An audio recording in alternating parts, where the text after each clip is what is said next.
C'est une enquête qu'on appelle une enquête lourde, aux frontières, géographiques bien sûr, inédite dans le sens où la volumétrie est très très importante, c'est-à-dire qu'il y a 72 000 questionnaires qui ont été remplis par des touristes qui repartaient de Corse, donc c'est très volumineux, donc du coup beaucoup d'informations sur leur mode de transport, leur mode d'hébergement, leur type de consommation, leur comportement et puis leur niveau aussi de satisfaction. Et une enquête aussi importante en termes financiers avec des partenaires, l'Europe, l'ADEC, l'INSEE pour tout ce qui est traitement, 23 enquêteurs. Voilà, pour un questionnaire de 23 questions. Donc, effectivement, un gros travail qui a été réalisé. C'est une enquête aussi originale par les éléments qu'elle met en exergue?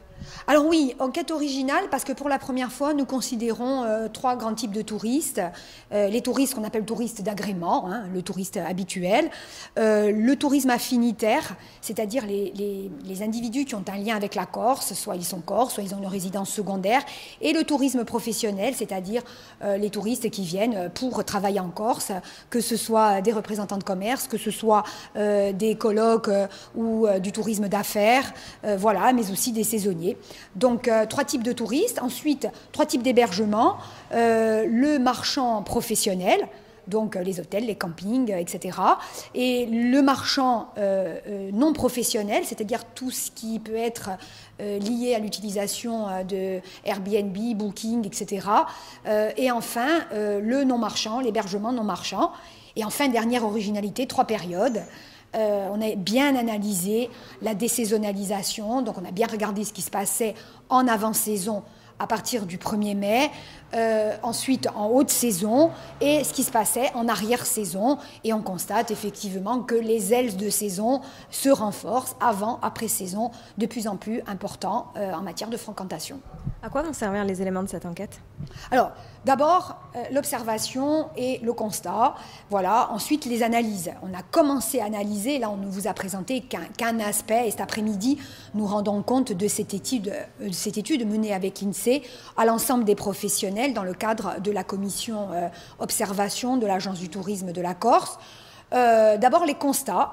Les constats alors triviaux parfois, hein, on retrouve des choses qu'on connaissait et c'est bien de les retrouver d'ailleurs, ça confirme bien certaines hypothèses.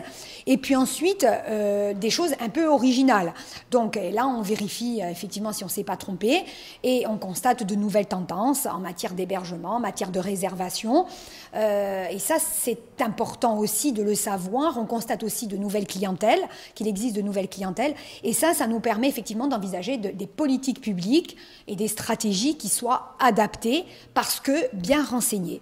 Donc l'idée de cette enquête, c'est de fournir aux professionnels, mais aussi aux offices du tourisme et aux décideurs publics, les autres agences et les autres offices aussi, des renseignements pour prendre des décisions qu'il faut en matière de conduite publique du tourisme. Et mieux à préparer les prochaines saisons?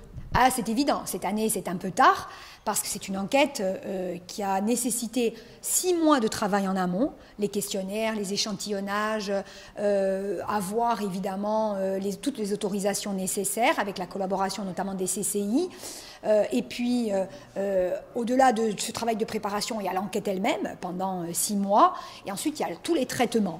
Donc, il était bien évident qu'on ne pouvait pas être prêt pour la saison 2018. Voilà. Par contre, dès cet après-midi et encore la semaine prochaine, nous débriefons sur les résultats de l'enquête et on va continuer à travailler avec l'INSEE en creusant certaines problématiques qui se sont fait jour. Et là, on va effectivement pouvoir prendre des décisions pour la saison 2019 dès le mois de septembre prochain.